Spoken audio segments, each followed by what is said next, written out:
Bencana tanah bergerak yang melanda Desa Padasari, Kecamatan Jatinegara, Kabupaten Tegal, terus menunjukkan dampak serius. Ratusan rumah warga hancur, sejumlah fasilitas pendidikan dan keagamaan ambruk, termasuk kompleks pesantren. Sebanyak 863 rumah terdampak dengan 413 unit rusak berat, 189 rusak sedang, dan 97 rusak ringan. Bencana ini melanda pemukiman warga di Kelurahan Jangli, Kecamatan Tembalang, Kota Semarang, dan Desa Padasari, Kecamatan Jatinegara, Kabupaten Tegal. Tanah di Desa Padasari mengalami pergerakan tipe rayapan soil creeping yang membentuk patahan dan jurang. Beberapa area dilaporkan amblas hingga kedalaman 4 meter, mengubah lanskap menjadi tidak rata, dengan beberapa bagian menyerupai danau atau genangan akibat tanah yang turun dan terisi air. Ya, untuk membahas hal ini lebih lanjut, kita akan berdiskusi langsung dengan Beni Tunggul selaku pengamat lingkungan. Kita langsung sapa. Selamat siang, Pak Tunggul. Apa kabar di sana, Pak? Selamat siang, kabar baik Pak Andrew. Oke, Pak Beni Tunggul, kalau Anda melihat fenomena ini, bencana ini bagaimana, Pak? Apa yang menjadi penyebabnya? Apakah murni karena faktor alam atau cuaca ekstrim, atau justru ada aktivitas manusia yang mungkin tidak ramah lingkungan sehingga menyebabkan bencana ini terjadi? Iya, kalau kita lihat kondisi ataupun keadaan yang ada di Tegal ini sebenarnya saya melihat bukanlah karena bencana alam ya, terutama karena gempa.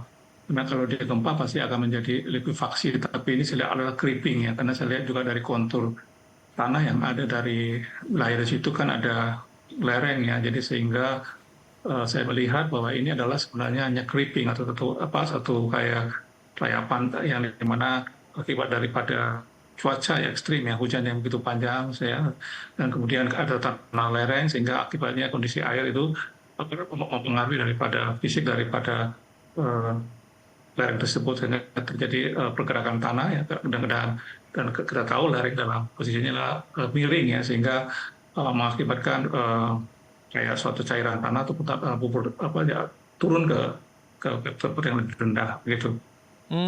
Baik, jadi karena faktor cuaca ekstrim ya, curah hujan yang tinggi ya. Iya, betul. Kemudian pemukiman warga berada di dataran tinggi sehingga ketika hujan deras turun, tanah tersebut tergerak karena terbawa atau ada aliran air di sana ya. Betul. Seberapa serius sebetulnya kerusakan dari bencana ini dan eskalasinya seberapa besar, Pak Beni? Sebenarnya kalau kita lihat ya, karena kan posisi pemukiman itu kan di bawah ya Pak ya. Nah akibatnya kalau kita bilang air limpahan, tapi ini kan tanahnya kan longsor turun ke bawah ya. Dan memang tidak secepat apabila terjadi gempa, tapi ini mengakibatkan timbunan tanah itu kan mengakibatkan pemukiman pertama vegetasi rusak, kemudian timbunan rumah besar ya, akibatnya kerugiannya itu adalah mereka tertimbun oleh tanah itu sendiri Pak. Jadi sehingga seakan-akan ada kayak bencana yang besar ataupun kayak pengaruh gempa, sebenarnya kami lihat kalau dari segi posisi kerugiannya pasti adalah kerugian terutama berhubungan dengan infrastruktur ya yang rusak yang kita lihat Pak ya. Kemudian juga vegetasi dan ekosistem yang rusak. Kemudian kita juga ada perubahan tata air di mana pola air dari permukaan jadi berubah. Kemudian ada penurunan produktivitas lahan ya, yang tadinya pertanian jadi sekarang, dan termasuk dengan irigasi. Kemudian kita lihat bahwa ada hal yang kita lihat bahwa karena akibat curah hujan tinggi akhirnya jadi terjadi posisi yang dimana kita lihat bahwa akhirnya banyak patahan-patahan yang timbul di dalam peristiwa itu sendiri Pak, begitu kita lihat. Oke, saya terutama keselamatan manusia ya. Betul. Ya. Baik, saya mau mendalami hal ini kalau begitu. Jadi adanya pembangunan, kemudian peralihan lahan ya, dan minimnya vegetasi di sana, ini juga menjadi faktor terbesar ya, menyebabkan hal ini terjadi, tanah bergerak di sana. Iya Pak, betul. Ya, karena saya melihat gini Pak, kalau kan di dalam perlunya kita lihat vegetasi ini kan juga untuk membantu karena akarnya kan mengikat lahan sendiri ya, kemudian juga penguatan juga Nah ini saya lihat karena ini yang terjadi banyak kita lihat di banyak pegunungan yang gundul-gundul, makanya terjadi longsor yang begitu cepat dan kita menganggap itu suatu pengaruh gempa bumi, sebenarnya bukan gitu. Saya lihat pengaruhnya itu yang perlu yang perlu diamati oleh kita semua, terutama para masyarakat, pelaku industri dan semua komponen masyarakat, sehingga kita bisa menjaga kondisi keseimbangan lingkungan yang ada di sekitar kita. Oke, baik. Jadi masyarakat setempat dan juga pemerintah setempat ini juga harus lebih aware ya Iya, ketika iya. ingin membangun sebuah Apa ya, betul, pemukiman. betul. Oke. Iya, Lalu apakah ini juga memiliki laju gerak ya, seperti sesar di bencana gempa bumi yang memiliki laju geraknya mungkin ada sekitar 5 mm per tahun. Kalau dari tanah bergerak ini apakah juga punya laju geraknya sendiri, Pak Beni? Peninsula ini kan karena dia posisinya kan lereng ya Pak ya, bukan tanah datar ya. Lain dengan kalau misalnya ini saya lihat ini kan biasanya dipengaruhi oleh faktor, kalau gempa bumi itu berbeda sekali kalau apa namanya.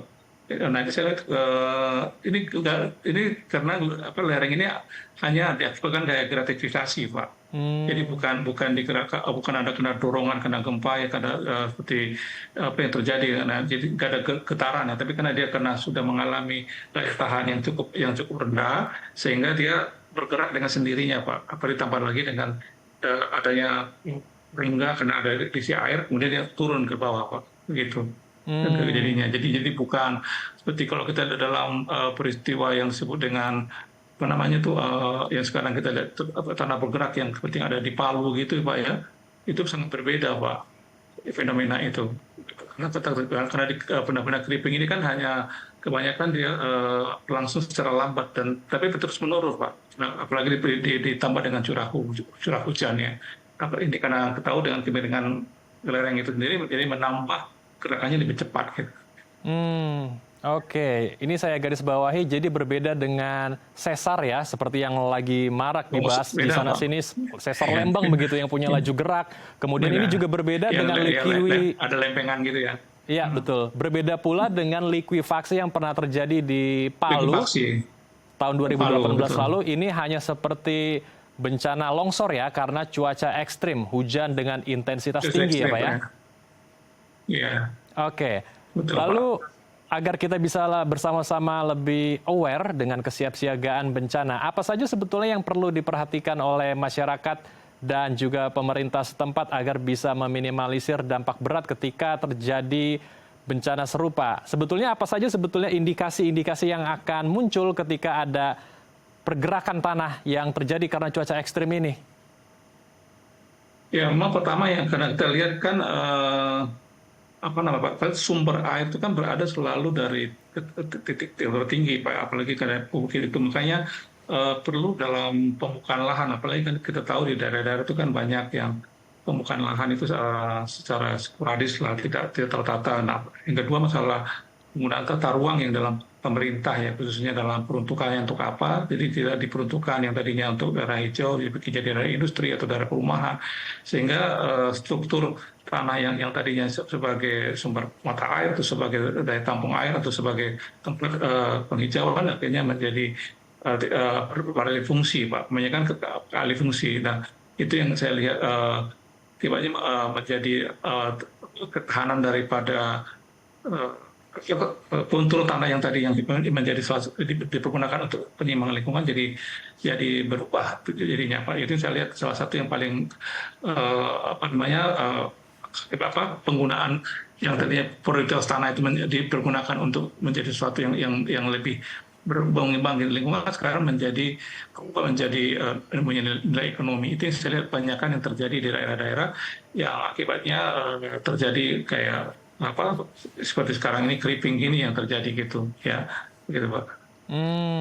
Oke, jadi kembali lagi ya, perubahan lahan, pengalihan fungsi lahan, kemudian juga tata ruang yang mungkin tidak dicermati, mungkin juga ada pembangunan di sana yang tidak sesuai dengan AMDAL yang menyebabkan kejadian bencana ini terjadi. Kita akan bahas lagi lebih dalam hal ini, Pak Beni, namun usai jeda ya.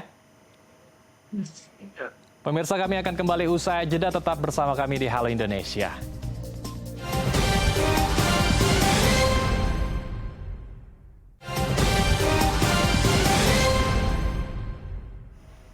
Terima kasih pemirsa, Anda masih bersama kami di Halo Indonesia. Kita akan lanjutkan diskusi kita bersama dengan Bapak Beni Tunggul selaku pengamat lingkungan.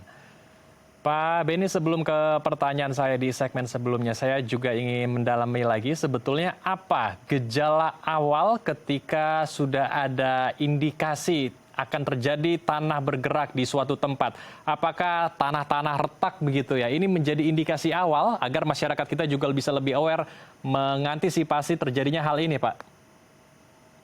Ya, karena ini adalah bukan likuifaksi, Pak, tapi ini adalah creeping ya. Biasanya itu ada gejala pertama itu memang kena curah hujan tinggi, sehingga kadang-kadang itu didahului dengan kayak seperti lumpur yang turun, Pak, kayak longsor begitu ya. Kemudian nanti ada pohon yang tumbang. Nah, itu merupakan salah satu fenomena. Beda dengan likuifaksi, di mana tanah bergerak itu dengan sendirinya kan dia terjadi gerakan yang cukup tinggi ya. Jadi kalau kita lihat di dalam clipping itu dia lambat, Pak, karena dia mengikuti gravitasi ya. Jadi artinya bukan seperti yang likuifaksi kan itu kan ada dorongan, kan ada gempa. Jadi itu salah satunya yang kita lihat guncangannya. Nah, yang pertama dari guncangan. Yang kedua kita lihat memang fenomena yang terjadi itu adalah kalau kita lihat lereng itu kan selalu kita lihat bahwa ada curahan air yang cukup turun dari, bukan dari tanah tapi air yang mungkin yang mengalir lebih cepat gitu, Pak. Itu yang saya lihat, karena tanda fisik ini juga kan bisa seperti tiang pohon miring, kemudian ada retakan tanah yang secara lambat pelan-pelan, Pak ya. Kemudian kayak cairan tanah cair gitu, kayak kubur tanah gitu ya. Kemudian itu yang bisa membuat kita lihat bahwa pelan-pelan tanda fisik yang kelihatan gitu, Pak. Terutama ini lereng, berarti ada yang paling pokok, kita lihat ada tumbang-tumbangnya pepohonan gitu, kemudian adanya retak yang melambat ataupun adanya lumpur yang turun, kemudian adanya air yang mengalir lebih cepat gitu. Oke, baik. Kalau begitu saya ingin bergeser ke sektor pemerintah ya, di sisi pemerintah. Apakah juga seharusnya pemerintah membangun kembali tata ruang dan juga memberikan batasan ya untuk membangun pemukiman dan membangun infrastruktur yang begitu besar harus sesuai dengan AMDAL ketika ada pihak lain yang ingin membangun sebuah bisnis dalam tanda kutip seperti itu, harus ada juga sanksi yang dikenakan agar ada pihak yang mungkin tidak bertanggung jawab dikenakan sanksi dan ada efek jerahnya di sana, Pak Beni. Kalau saya lihat secara fisik, Pak, ya mungkin perlu dilakukan sama pembangunan tembok penahan tanah ya, atau retaining wall ya. Seperti kita lihat kan kadang-kadang kalau ada di ketinggian itu dibikin suatu penahan ya, karena supaya jangan nanti turunnya langsung ke dari puncak ke lereng, itu langsung kepada korbannya kepada masyarakat. Yang kedua memang perlu membuat saluran air ya, Pak, itu drainase ya di sekitar lereng itu, sehingga nanti aliran airnya bisa berjalan dan menghindari genangan air. Kemudian yang terutama pemerintah itu dalam pengelolaan tata guna lahan, Pak. Ini saya lihat menghindari pembangunan di lereng terjal. Kemudian melakukan penggalian atau pemotongan lereng-lereng sembarangan. Karena kan sering terjadi, baik misalnya pembuatan jalan, akibatnya itu membuat atau pembuatan infrastruktur yang lain ya.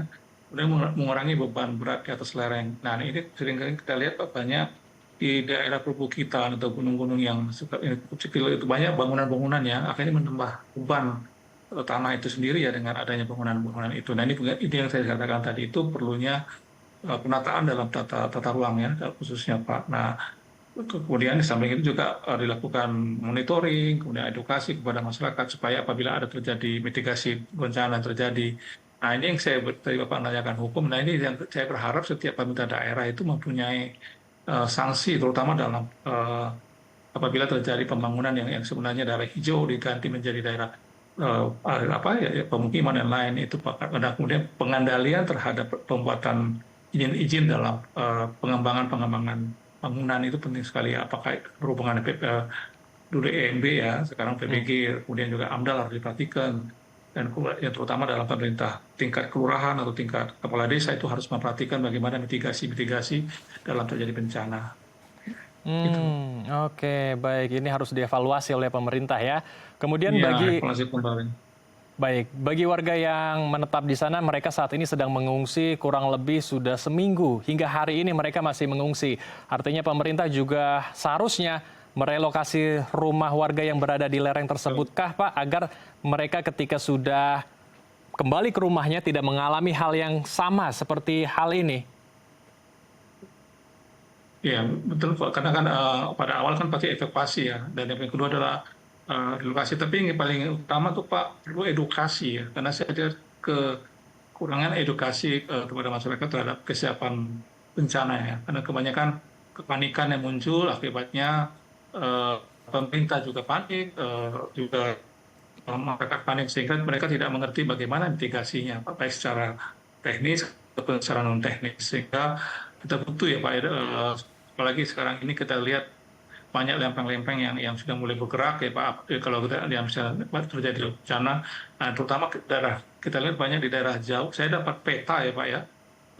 Mungkin peta yang cukup menarik itu kan di daerah selatan dan daerah utara itu kan merupakan likuidasi tinggi dan ada likuidasi tinggi, ada likuidasi menengah, tapi kebanyakan adalah menengah dan rendah. Ini artinya mempunyai risiko yang cukup besar, bukan saja dari lingkungan, tapi juga berhubungan dengan manusia dan juga penanganan oleh pemerintah. Dan ini mungkin perlu dilakukan monitoring, pemantauan dan oleh pemerintah sehingga bencana terjadi, jadi bukan menjadi suatu menambah persoalan atau beban baru, tapi kita berharap ini menjadi salah satu peluang di mana kita juga dapat mengembangkan pemecahan-pemecahan permasalahan bencana di Indonesia gitu Pak. Baik. Jadi warga artinya juga harus direlokasi secepatnya ya, agar tidak kembali mengalami Tepatnya, hal yang betul. sama. Iya. Selain merelokasi, kemudian menertibkan perubahan alih fungsi lahan, pembangunan yang masif Alih fungsi tidak lahan. sesuai dengan tata ruang di sana. Kemudian apakah juga pemerintah harus kembali menghijaukan lereng-lereng di sana sehingga tanah di sana juga memiliki kekuatan, ada akar yang mengikat di sana? Ya, salah satu yang tepat memang Pak adalah vegetasi ya, kembali kepada wilayah di situ, karena eh, kita lihat pengalaman beberapa tempat yang terjadinya longsor ataupun terjadinya likuidasi dan lain-lain, kemudian itu adalah karena ketahanan daripada kontur tanah itu nggak kuat lagi karena mereka kan tidak ada yang mengikat ataupun yang menahan ya, terutama untuk tumbuhan. Saya pikir memang sudah waktunya ya setiap wilayah ataupun kabupaten kota atau provinsi melakukan program penghijauan khususnya dalam daerah-daerah yang rawan bencana, Pak. Itu yang saya lihat. Oke. Ini yang menjadi PR juga ya untuk pemerintah merelokasi Ya, warga dan kembali menghijaukan lahan di lereng ya, yang ada di sana ya. Kemudian kalau ya. untuk relokasinya sendiri, ini sebaiknya warga direlokasi ke dataran yang seperti apa Pak? Mungkin karena mereka juga punya aktivitas di sana sehari-hari, ada pekerjaan juga yang mungkin dekat perumahannya mereka di sana, Pak Beni. Ya, kalau ya memang kita lihat kan di situ banyak petani Pak ya, ataupun juga yang berhubungan dengan peternakan. Jadi saya pikir memang di tempat yang lebih aman itu harus sekitar tepatnya satu kilometer dari situ ya Pak, supaya tapi kan melihat situasi ini mungkin pemerintah daerah bisa menempatkan mereka di tempat mungkin di daerah relokasi baru yang di mana bukan berarti membangun kembali Pak, tapi mereka tetap tidak lepas daripada kehidupan ekonomi dia. Saya kurang tahu banyak di Tegal ini karena saya lihat kalau daerah Guci contohnya kemarin itu kan cukup tinggi. Biasanya mereka dia akan lari ke sebelah desa, Pak. Satu desa nggak jauh dari desa mereka, sehingga mereka bisa melakukan kegiatan ekonomi ketika mereka